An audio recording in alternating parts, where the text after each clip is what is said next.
Alex Cole-Hamilton. Up to 4 minutes, please, Mr Cole-Hamilton. Thank you very much indeed, Deputy Presiding Officer. I rise for the Scottish Liberal Democrats. And what a sorry and divisive start this is to the new year. Sometimes I wonder what it is we are even doing here. On the day that our schools are closed and our teachers on strike, when the first period of such industrial action in nearly half a century, when 40 patients, I can hear the SNP laughing at this, but 40 patients are dying.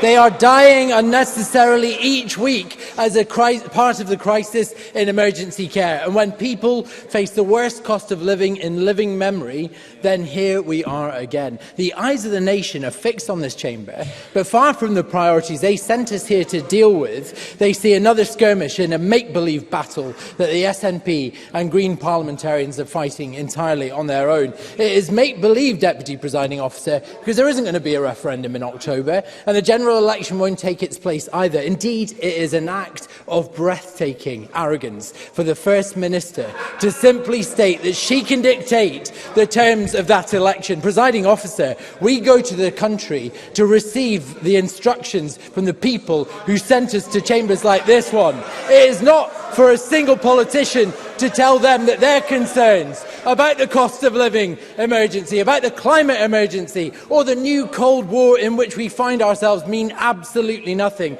And Nicola Sturgeon will find that out the hard way. And for the Green Party to join the SNP in such an enterprise is astonishing. They must be the only Green Party in the entire world to so willingly exchange environmentalism for nationalism.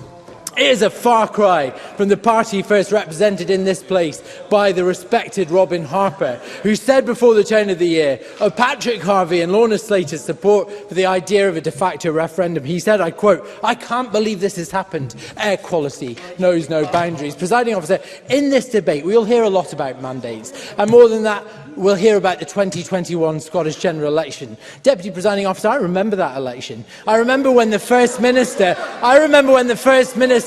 told people who liked her leadership but didn't want another referendum that they could still vote for her with confidence. I remember when she pivoted back to being the continuity candidate to see us through the pandemic when the polls shifted against independence. And I remember the 25,500 West Edinburgh residents who sent me to this place to oppose another referendum. Theirs, Presiding Officer, theirs is the only mandate that I recognise. All this debate does is allow SNP and Green ministers to distract attention from their singular failure to get to grips with the issues that really matter to people in their day-to-day lives. Knock anybody's door on any given day and ask them what they care about, and they'll tell you. It's whether their sister can access life-saving cancer care, whether their elderly parents are getting the social care that they need. They care about whether their children are receiving an education, or whether they can afford to turn on their heating. Mr Cole-Hamilton, can you resume your seat? I appreciate that emotions run high in this debate. They will continue to run high, but I would expect the Chamber to listen to whoever is speaking, and I would certainly expect that of the Cabinet Secretary, who's been giving a running commentary on this speech throughout. Mr Cole-Hamilton.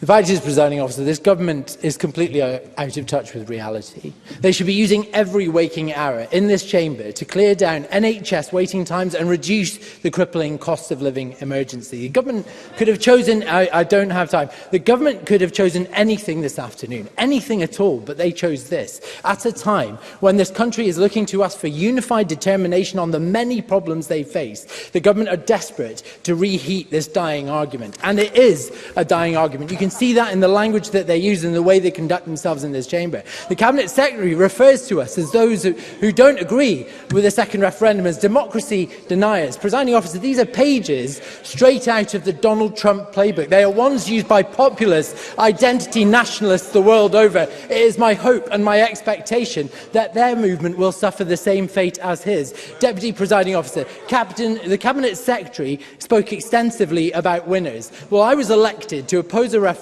with more votes than any other candidate in the history of the Scottish Parliament. The people of West Edinburgh had the right to choose, and they chose me. They put their trust in me to do my job. I will not let them down. It is time that the Scottish Government did theirs.